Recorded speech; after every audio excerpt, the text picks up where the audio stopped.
ini maida kamu naraya malenarku naraya malenarku anis kaeton farmata anggamini sumargu ya ini maida kamu naraya malenarku naraya malenarku anis kaeton farmata anggamini sumargu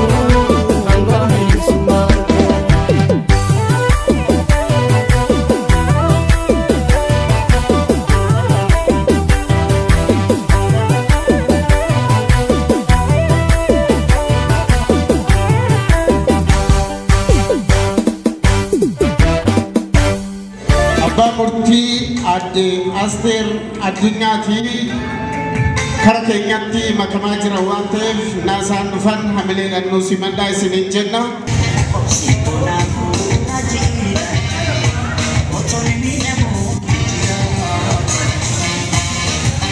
Hayai Kesumuni Kenya Akadma Nufiti Sanikin Wandra Duban Rivani Kopai Murani Kanon Senam Tani Yero amma kana ga kumalissa hola kabatani gare sani wajin ko kabatani gare sani wajin ogo chanaleo sina jirani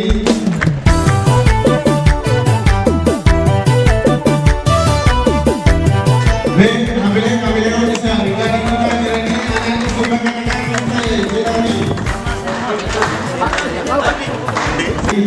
Tumalesa pula kamatani senani jirani maganaga lufan jagani jiranos ejoke spesa kana pati ejoke taksi sana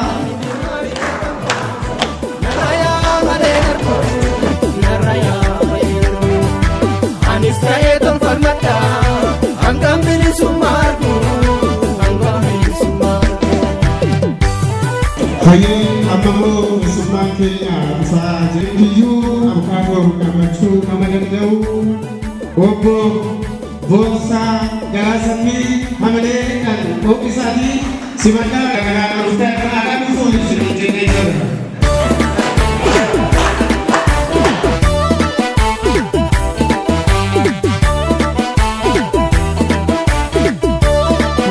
Kira kaulan kayu walakati arga ajaran kita ulfana saya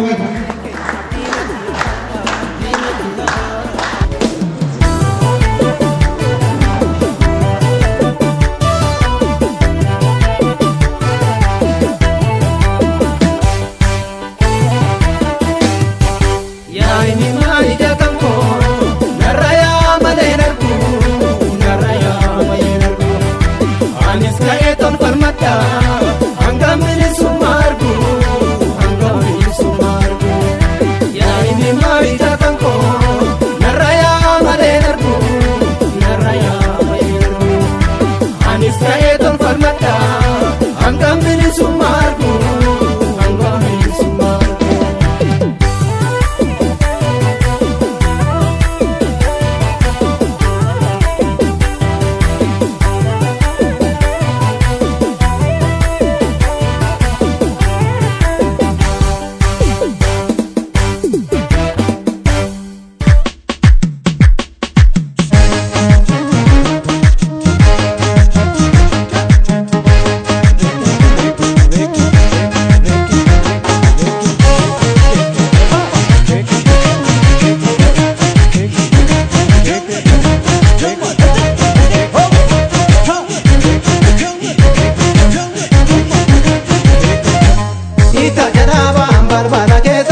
keessummoonni eegaa turres dhufaa jiranii amma sa'aatii kanatti seenaa kan jirtu obboleettii keenya Masarat Dhaabati Amilee isaatii warra keessaa jalqabnuuf simadhaadha. Masarat seenaa jirti garee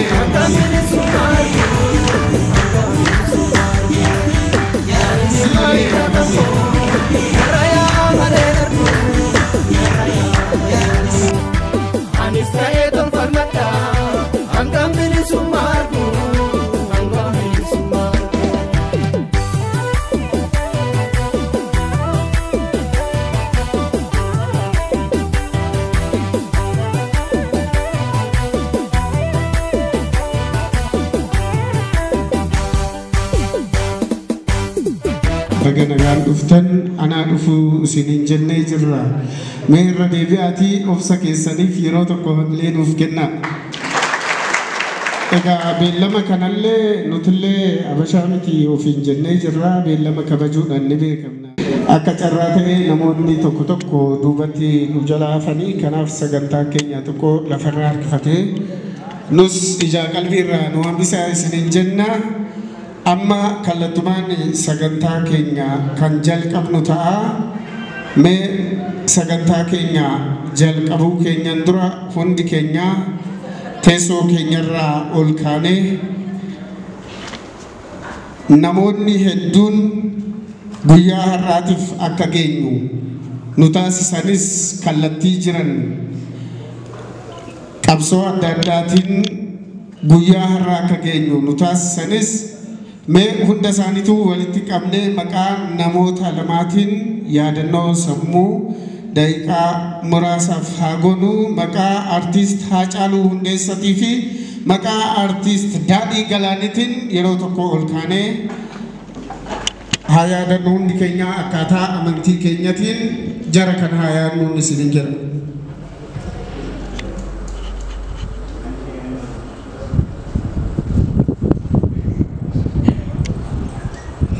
Ulfaadhaa galatooma egaa akkaataa sagantaa keenya duraa duubatiin amma kanatti aansuudhaan akkaataa duudhaa biyyaatti akkaataa safuu Oromootti waltajjii keenya guyyaa har'aa heebba kan saaqnu ta'a. Manguddoonni heebba kanaaf qophooftan kara waltajjiitti nuuf koottati waltajjii keenya guyyaa har'aa nu eebbisa.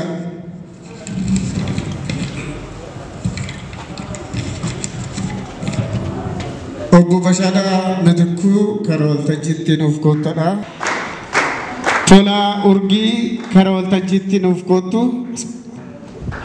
Tolaa Urgii Usmaan Obbo Usmaan kara waltajjiitti nuuf koottati. Gadaa keessaniin dabaree waliif kennaati. Egaa tufaadhaanis misirroo keenya guyyaa har'aa baga guyyaa kana geesse jedhaati.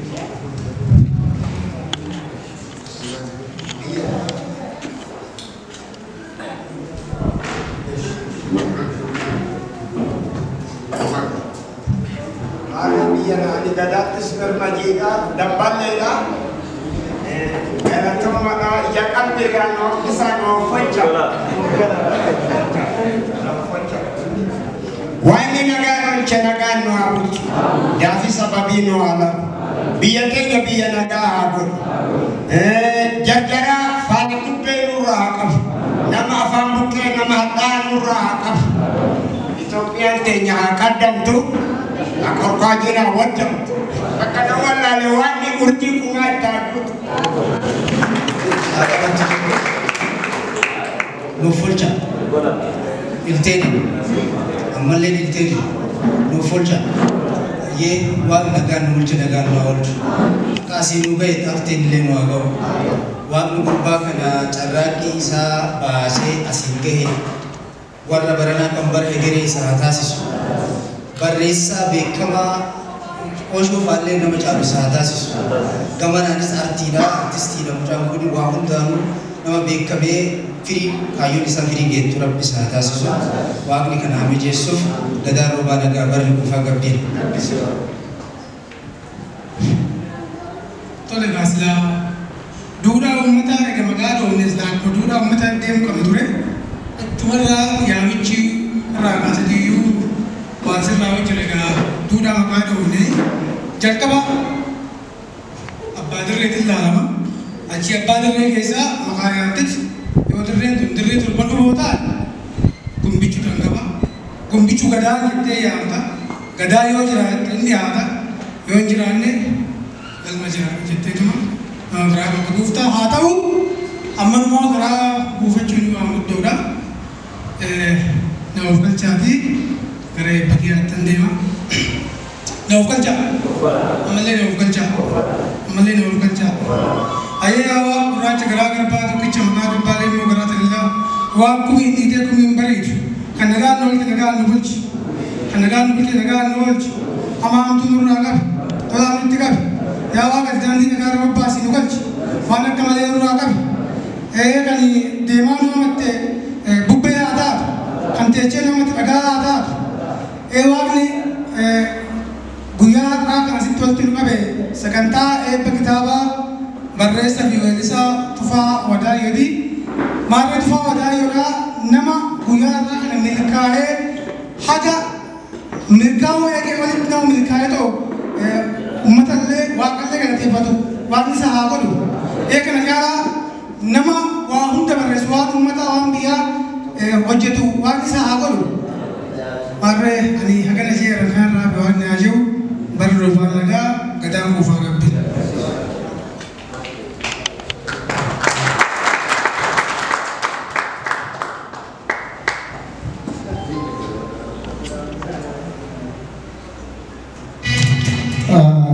Egaa manguddoota keenya umurii nuufaa dheeressu sirni Oromoo kun duudhaan Oromoo kun lakkaa'ameen dhumu hundi keenya akkaataa qe'ee keenyatti akkaataa manguddoo jalatti guddannetti hubannoo adda addaa qabaachuu dandeenya. Haa ta'uti garuu walumaa galatti hundi keenya akka hubannu buna eebbisuu irraa kaasee sirna adda addaatu jira.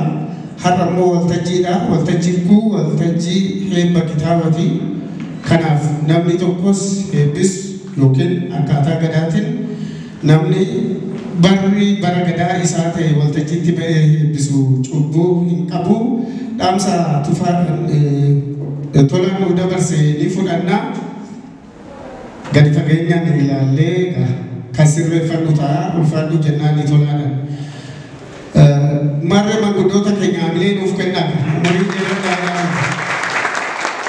heebbaa fi miti kan harka gurtaan heebbaa ofitti maxxansine miti. Amma garuu umurii dheeraa jenneen horaa bulaa jennaan egaa guyyaan har'aa kun guyyaa gammachuuti.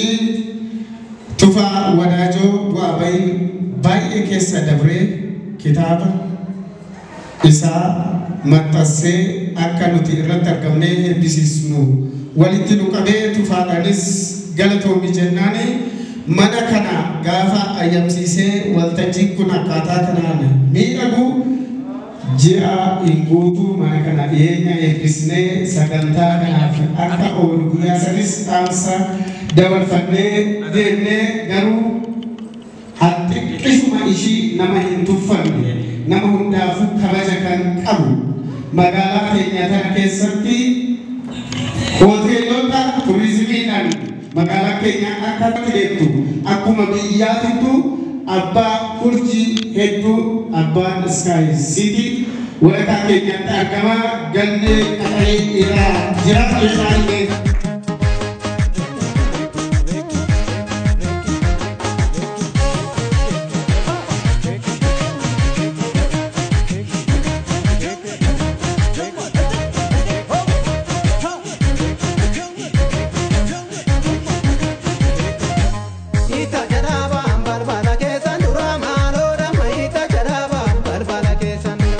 Abdul Illee alkan suma yaada ulama.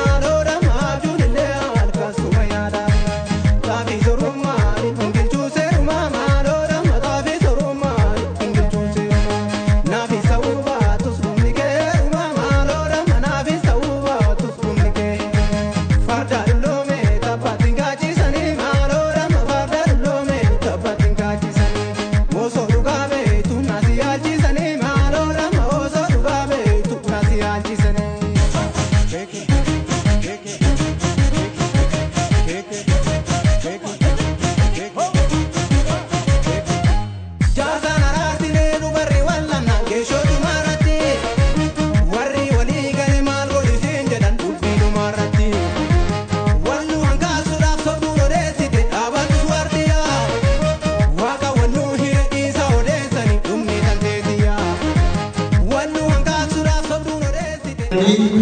Ammoo kanattaan Sudaan kitaaba guyyaa har'aa eebbifamu ilaalchisee qaacasa kitaabaa gaazexeessaa Zinaabuun karaa waltajjiitti dhufee waan hojjedhaa mee gaazexeessaa Zinaabuu Amalee Ho'aadhaan karaa waltajjiitti naasi badhaa.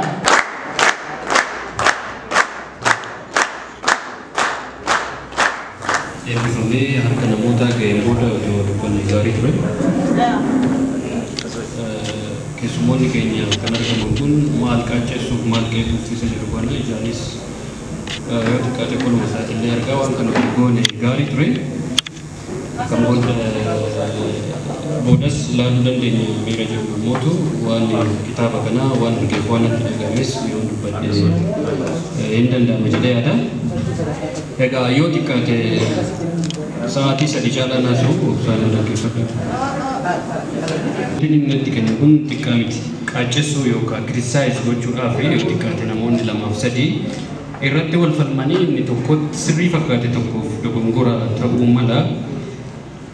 Ulaagaa kiritismii sana keessa bifa darbeen kitaabni kun qaaca'uu qaba. Waan aannan itti ilmaan beektanii boqqolloo tokko gochuu hin qoraasan. Suni isi midhaasuuf qofa odoo hin taane aannan sunillee akka nama dhugutti foolii toluuf jechuudha. Kitaaba kana qoraasuu jechuudha akka hiikamutti kiritismii. Haa ta'uti Giriikonni akka kanaa uummata kanaan gahuun waan salphaa ta'eetii miti. Bakka hubannoon yookaan kiritismiin kun maalummaan isaan beekamnetti kiristaayis gochuun ulaagaa qaacessaa fi madaallii sana keessa kitaaba kana hin dabarsina yoo jenne akki namni itti hubatu fault finder yookaan mootu negative side dogongora isii sana keessa barbaadeen nutti maa jiraayee hiika jiru sana qabaachuun mantu jedhee waan shakkuufan waa'ee kitaabaatti darbu dura waa'ee dhufaatii kiritismiidhaa fi qeeqaa kana keessa seenee jechuudha. Gaafa qeeqni egaa ogbarruun kan asoosamaa jira kan walaloo waan oduurii waan adda irratti namni barreessa. Barreessaan miira barreessuu danda'a. Rakkoo kaasee agarsiisee saaxiluus danda'a. Gaddas waan itti toleef gammachuus akeekaa fi yookiin karoora gara booddee guus yookiin kan sabni waloodhaan keessa darbuudhaaf fedhus akeekuu danda'a.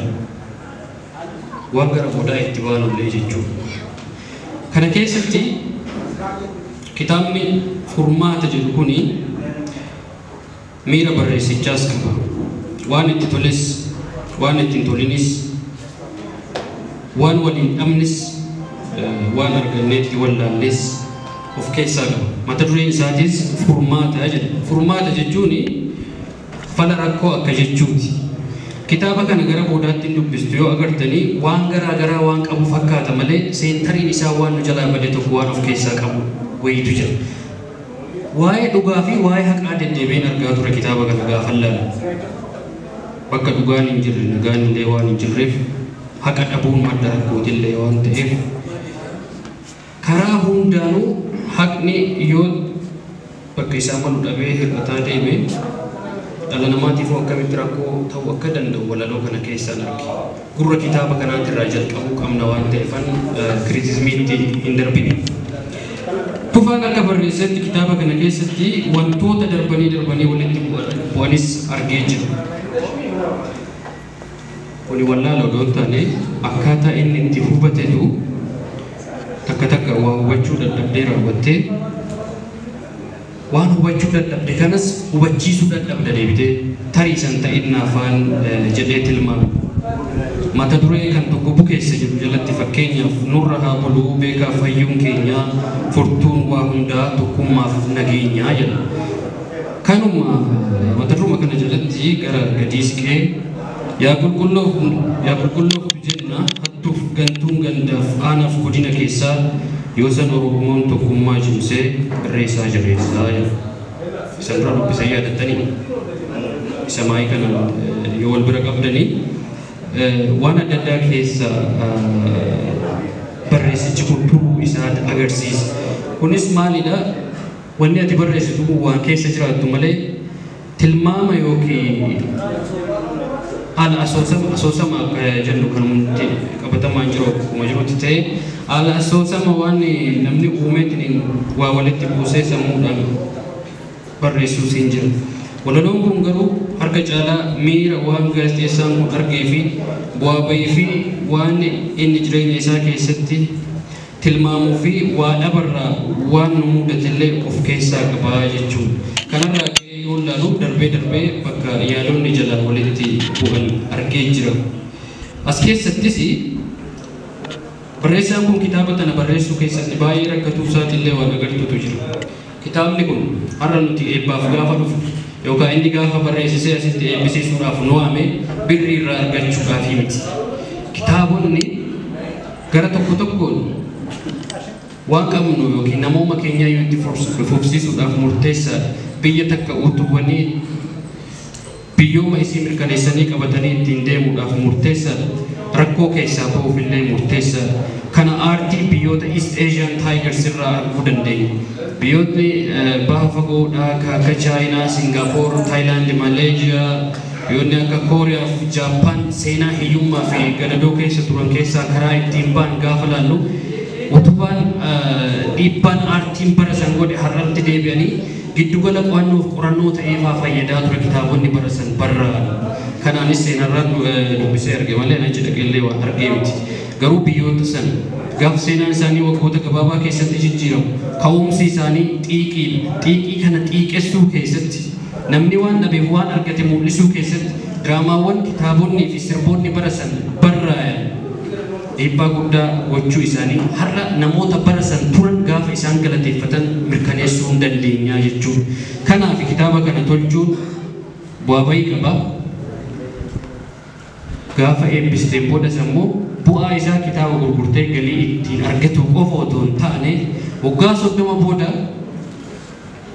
qo'annoof qorannoodhaaf illee ooluu danda'a kitaabni kun. Gaafa namoota faa galateeffatu as keessatti waa argine.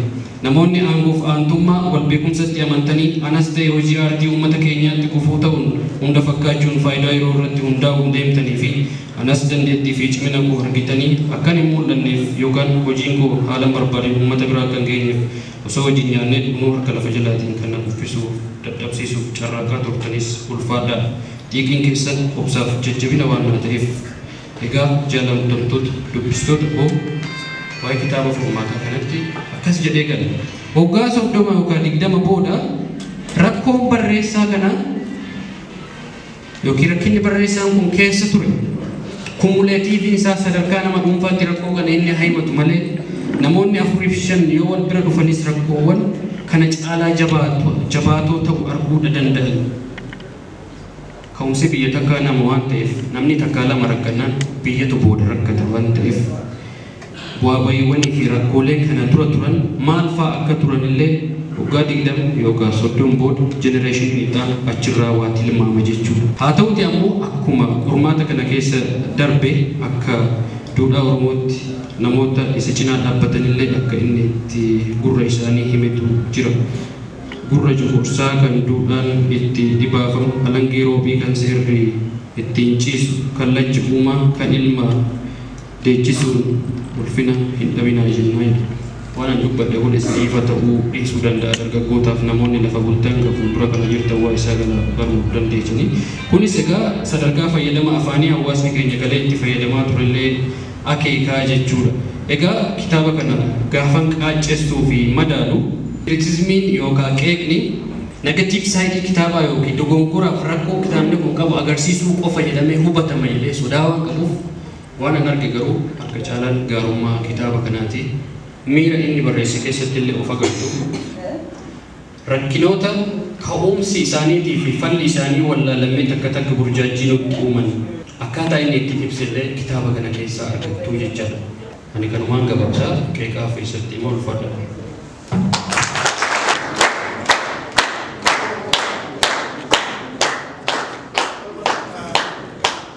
Egaa Mucaan kun mucaa weellisaa Daadhii Galaanii guyyaa san osoo isa walii caarbaasii galgeessuu rasaasni abbaasaa rukutee abbaan isaa biraa boqotee akka isaa ta'e guyyaa san lubbuun kiyyaa hafe Oromoon guyyaa irraa mucaa kana jiraachuusaa Daadhii Galaan jaalattan bakka jirtanitti akka tumsitan akkasitti mul'atu natti taasise waan ta'eef teessoo isaa qabachuudhaan hojii abbaa isaa akka itti fufu tumsuu dandeessu jechuun barbaada.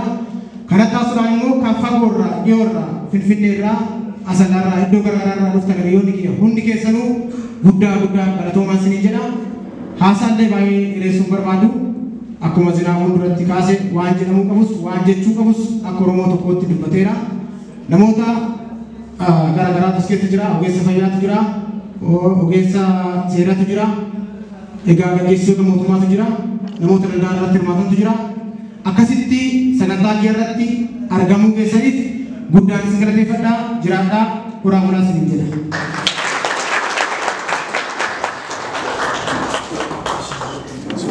Amma kara waltajjiitti dhuftanii kitaaba keenya guyyaa har'aa eebbaan kan nuuf sooratan ta'a. Kanaafuu hundi keessanuu kara waltajjiitti akkanaaf dhuftan. Obbo Naannachoo Nagaash kara waltajjiitti nuuf goottadha. Keessummaan as geenye ni jiranii. Artist Dassaaleny Jima.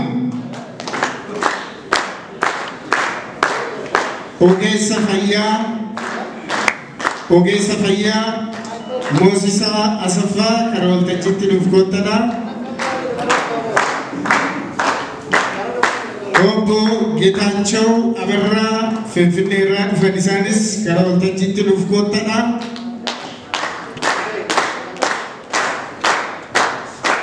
Gaazexeessituu Masarat kara waltajjiitti nuuf goottatis.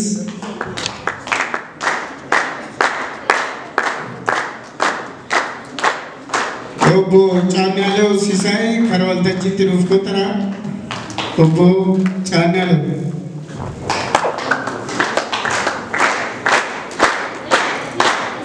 Warqoleedhaa kitaabanaaf hiraafidha. Duratti Zinaabuun waa jedhee tureyyuu kitaabni eebbifamu kun otoo namoota harka ga'ee jedhee tureyyuu adeemsi isaa sirrumaa ani immoo maalin barbaade ibsa isaa irratti hundaa'anii hundi isaaniitu saspeensi ta'anii waan kana irratti xiyyeeffannaa akka godhanii barbaade.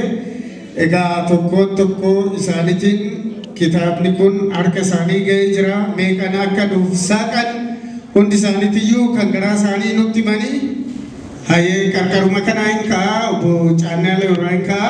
Kunoo waan isaan nuun jedhan hin beeknu kitaaba kana meeqaan isaa himtanii. Galatoomaa waan hundaan nama hanga waaqaa namni hin taa'aa taa'immoo kan nama milkeessu waaqaa innis milkaa'ee as ga'ee nus jiraannee isatti dhufnee kanaaf 5,000 isaa kan jedhanii yaadee.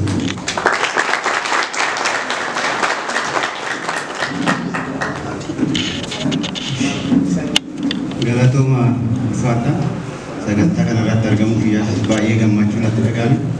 Tufaa obboleessa kiyya sagantaa kanarratti kitaaba kana saaquudhaaf qarshii 100,000.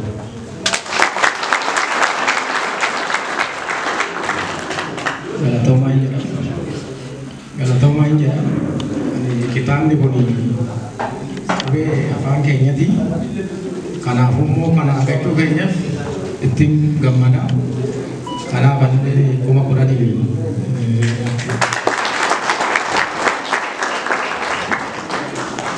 tole galatoomaa maqaan Boonsaa Galaasaa jedhama. Namni tokko kitaaba tokko yoo barreessu akkuma beekamu waajjii hedduu keessa ba'a waan baay'ee jira jechuudha kallattii garaagaraatiin.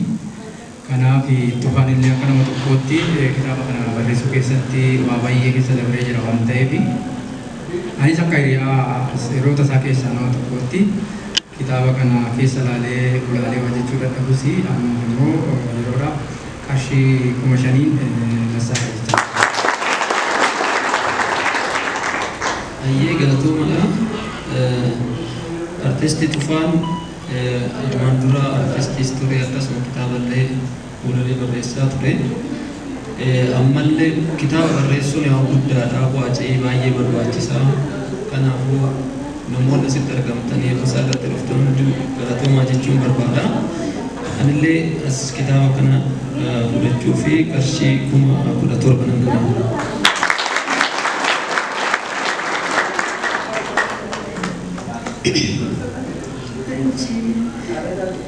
Kitaaba kana barreessee inni sadarkaa kana ga'uu isaatiif baay'ee tokko itti gammada. Isinillee firoonni keenya warroonni asirratti nu argamtan baay'ee si galateeffadha. Anillee kitaaba kana keessaa qarshii 5,000.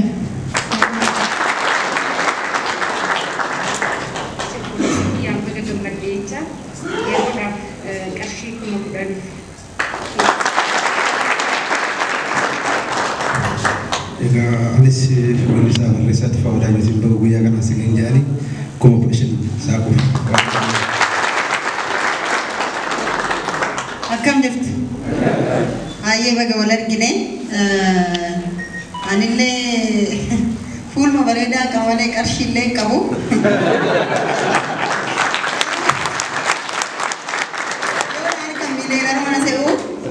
Galata Rabbiga nis kennaadha yeroo barumsa roobetti barachaa ture diploma na barattootaa fi barattuudhaan egaa waan qabutti re achi hoolii hanshaa jedhanii akka kaawwa ijoollee ammoo manaan kennan namni warri daldalanii jechaadha. Akkasanii bakka wal argine uummata keenya gara tuulamaa kana baay'een itti aara jettu maaliif seetanaan namaa ho'isna malee keenyaan ho'isnu. Ammoo hammeenya garaas hin qabnu yaada biraas hin qabnu gaafa keenya ammoo wal biraan dhaabbannu kun rakkoo guddaadha itti yaada walitti hima wal jabeessaa. Tufaa Wadaajoo weellisaadha jajjabeessuu qabna dhugaadha bu'aa bahii hedduu keessa kitaabni kun xiqqoo fakkaatti garuu kana xiqqoo kana harkaan ga'uuf hojjechuuf waa baay'ee nama dhamaasaa jechaadha. So anillee akkasuma biruma dhaabachuuf akkasuma sin argee oo adaamaa kanas fudhadhee deemuuf hin dhufe egaa qorra keessatti guddadhe anillee baaletti. So ani waan qabu gara hanqabu immoo nu kenneera maqaadhuma nama nu kenneen jennaa jechaadha. Kanaaf Taaddasaa Birruu beektu mire Jeneraal Baraambis Jeneraal Taaddasaa Birruu goota keenya. Ajir waan akkas jedhameetu miti. Mucaan isaa jira sadaamaa dhimma isaatii waa baay'ee irra ga'ee jira waa baay'ee ta'ee jira. OBN irratti yeroo tokko haati warraasaa durii yeroo Harargeetti qabsoof galee achitti egaa daa'ima irraa argatee ture. Kanaafanii qophii wayii hojjedheen ture qophiin sun balaa guddaa fidee anas balaan irra geessisee namoonni biroos hanga lubbuu dhabuu gahanii turan. Yeroo sana dhukkubsattee turte haati mucaa Darajjee Taaddasaa Birruu isheef tole sagantaa wayii walitti qabuuf kaleen ishee feen waan ta'eef magaalaa Adaamaa kanatti hojii wayii hojjetanii Finfinneettis hojjetanii akka yaalamtuuf ture ammallee lubbuun ishee darbeera. Barreen gaddaanatti fakkaata Rabbi jannata ishee haa galchu. Sanaaf qophii ayyaanaa irratti haadha warraa Jeneraal Taaddasaa Birruu jennaani ijoollee isaarraa haati warraan jirtu ijoollee isaarraa komiin ka'ee abbaan keenya haadha warraa tokko qabaa jedhan. Kana seerris murteessee manni murtii aanaa kamii akka hin beeku magaalaa Adaamaa innis ilma isheenis haadha warraati jedhee murteessee fi ture. Aga dhumaa falmachuu qaba ture. Inuma dhiisee jechaadha sababa sanaan balaan konkolaataa asirra ga'ee ture. Dookumantarii hojjechuuf deemnee dhumarratti garuu manni murtii ilma akka ta'e isheenis haadha warraa akka taatee fi dhaaluyyuu akka danda'u murteessee fi ture jechaadha. Kanaan garuu OBN deebisee hojjenne sagantaa sana akkasumatti hafe dhugaan baay'ee awwaalamtee hafte baay'eetu jira gaafa Rabbi jedhee wanuma baatanii tiire akkasi quuqama hedduu qabna furmaata immoo Rabbi irraa eeggannaa kitaabni kun furmaata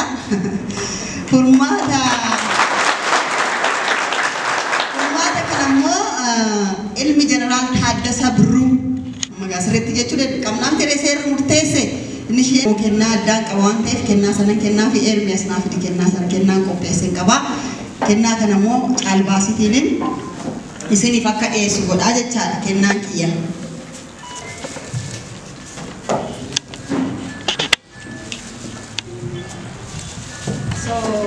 Hayyee akka isaan kennaa kana saaqanii taasaa qabu. Artist noo gobanaa dhukkubsatee sireerra ture. Suuraa miti wanni kuni harkaan ka'ee kalata harkaan. Egaa artistii isaan katamaatiin ka'ee mana uffata aadaas qaba. Artistiin kun cimaadha harkaan kaasee. Maal jechuu akka ta'e gaafatoon dubbachuus baadhee namas ni galamtiire kennaa jabaadhaa jechaadha. Haacaaluun nuuf nama baay'eedha. Haacaaluu dhabuun immoo dheebotanii yoo gubatan beektu waan dhuganoo dhaban akkas nama godha dheebuun Haacaaluu gaabbiin Haacaaluus akkasuma yeroo jirutti hin jabeessine baay'ee achis darbinee asis darbinee hamannees hamachiisnees nyaannees nyaachisnee jechaadha warratti. Kanaaf jabaa ofii jabeeffachuun dirqama nama barbaachisa. Nama akkasitti sochoo'ummoo argitan bira dhaabachuun dirqamadha. Sila har'a Adaamaa keessatti namni haganaa bakka dhaabatuuf bakki taa'u dhabamuu qaba jechaadha. Sagantaa akkasii irratti walitti hinnee wal tumsuu qabna. Wal ijaaruu qabna. Iddirii fi afooshaa fi gurmuu jabaa qabaachuu qabna. Nuti wal bittinneessu. Warri koreedhaa namoota ammaa kana bira dhaqanii wanta isaan waadaa galan kana irraa fuutanii wanni kun waan guddaa fakkaata. Kamiyyuu dildila ishii irra ceeti. Masaraan dhaabaa kenne waaqatu nuuf kenne beeka warra artistoota as keessatti. Kabaja ulfina kiyyaa jecha daa'ima raasii fiddee dhuftee guyyaa kaleessaas bultee ji'a afur moo ji'a sadii? Ji'a afur akkas dhiistee dhuftee hagammaa mana hin deemne harma hoosisu. Anaa jecha osoo hin taane aartii fi waan ofiitiif jecha. Kanaafuu namni keenya akka ishiin aartistii Oromoo tumsitu. Artistiin Oromoo dhuguu wal qabaanne as hin jiru ture. Akka ishiin nu tumsitu osoo artistiin Oromoo tumsitu. Ani gadadoo sargee, gadda sargee, salphina sargee aartii Oromoo keessatti xiiqii Haacaaluutti dhabnee fi daadhii biraa dhabetu mudhii goona hidhachiise waa baay'ee na hojjechiise. Namoota akka ishiin nu tumsan kan ammoo osoo hedduu qabaanne akka waan baay'ee hojjechuu dandeenyu quba qaba. Isheen nuuf haqni yoomuu haqa. Dharri dhugaan baqa. Murteessi murtii haqaa jennaan ishiidhaan haadha murtii.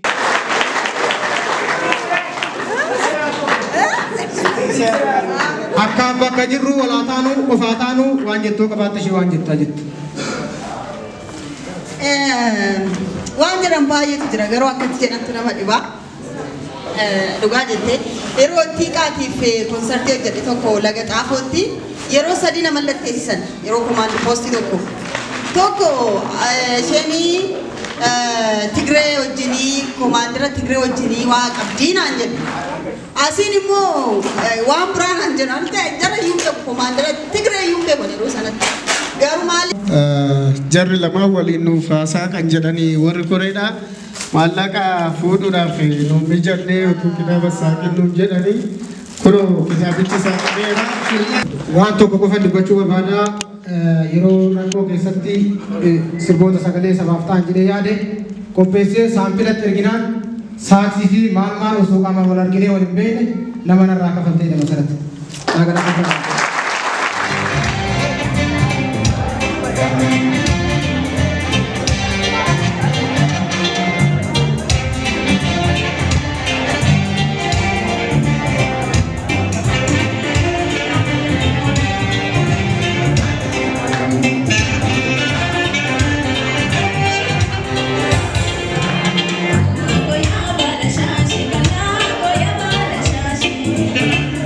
Goya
jedhee jira ijoolleen isaa karaa waltajjiitti dhufaa jiranii mee kennaa isaanis aadaa walumaanii dafa karaa waltajjiitti nuuf kottara.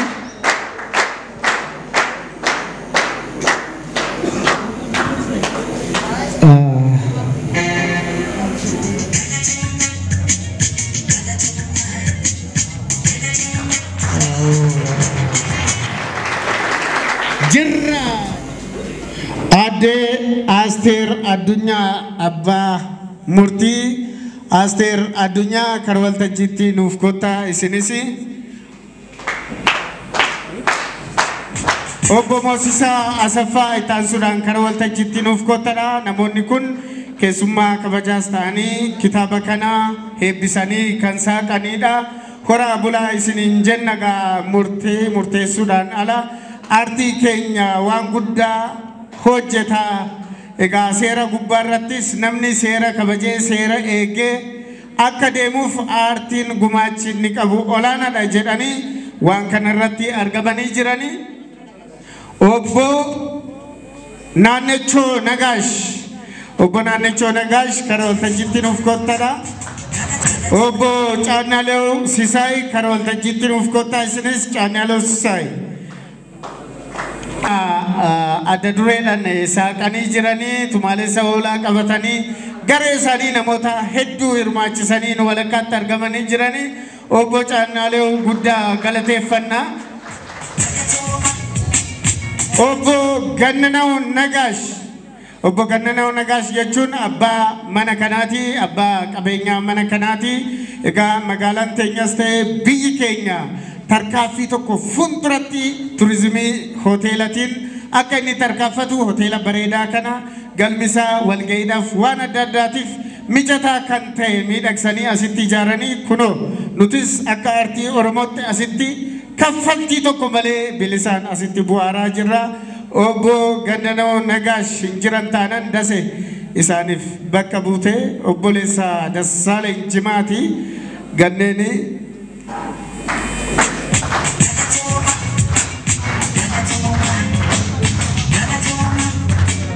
bakka bu'ee egaa hojii baay'ataa obbo Gannanawn as hin geenye obboleessi isaanii quxuunuu isaanii weellisaa Dassaaleny fuudhee jira.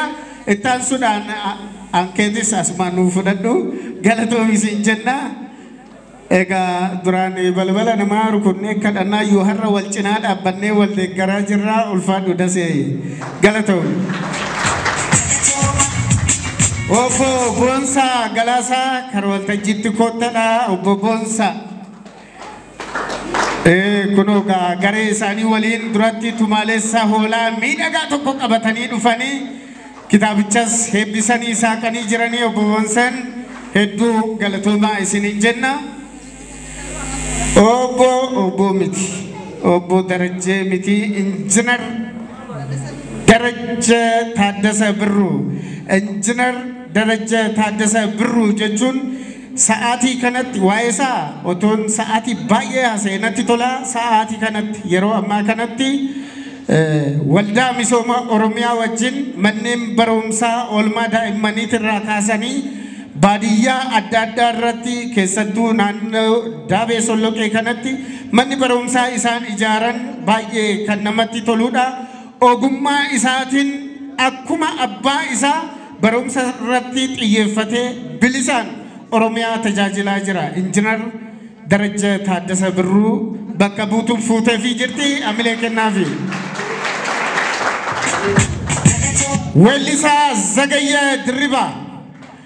Weellisaa Zagayyee Dirribaa karaa waltajjiitti nuuf kottu caalbaasii keenya hin dagatiinadha.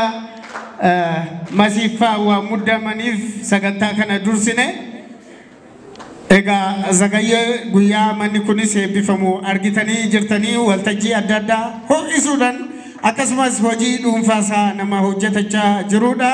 Harka namaa eeguun qabdu artiistiin jedhanii namoota magaalaa kana keessatti sochii guddaa taasisan keessaa nama tokko Zagayyee horii buliisiin jenna.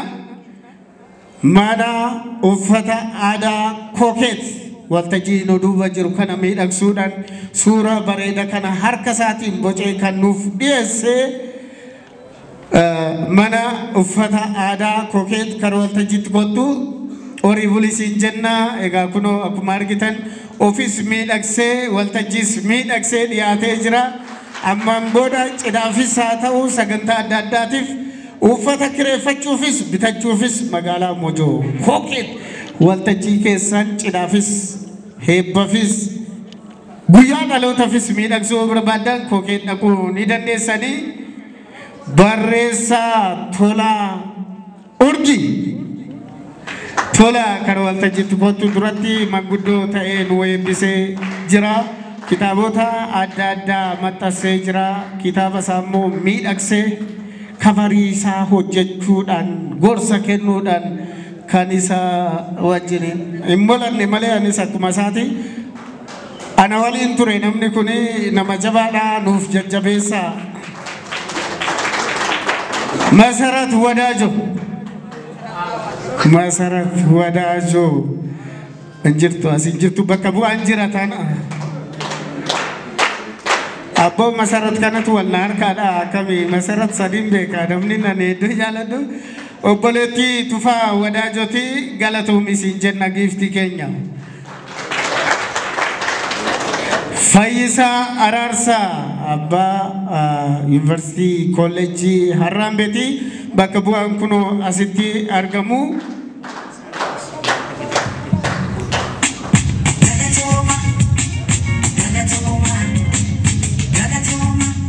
Waan guddaadha. Obbo Fayyisaan gidduu kana karaa Turkii imalanii turanii egaa mana barumsaa guddaa qabanii mana barumsaa maqaan isaatiyyuu Harraambee jechuun tokkummaadha. Harraambee jechuun fundurattiidha. Harraambee jechuun maal jechuudha waan baay'eedha. Hundattuu Turkii turanii har'a galanii dadhabaniiti hafanii waan hundaanuu si waliin an jira boru mana kootuutii na dubbisiisi jedhanii jiran obbo Fayyisaan. Fayyisaan maa bakka soosan garuu too dullee dhageenyee gaarii ture Facebook irratti nu barreesse. Otoo asitti argamanii waa nuun jedhanii gaarii tureyyuu hundattuu wanni isaan kennan jaba waan ta'eef Facebookiidhaan nu beeksisiisi jedhan. Gaazexeessaa Xaahir Gammadoo Xaahir as hin geenye bakka bu'aan hoo jiraatu.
Sana tu ya jalan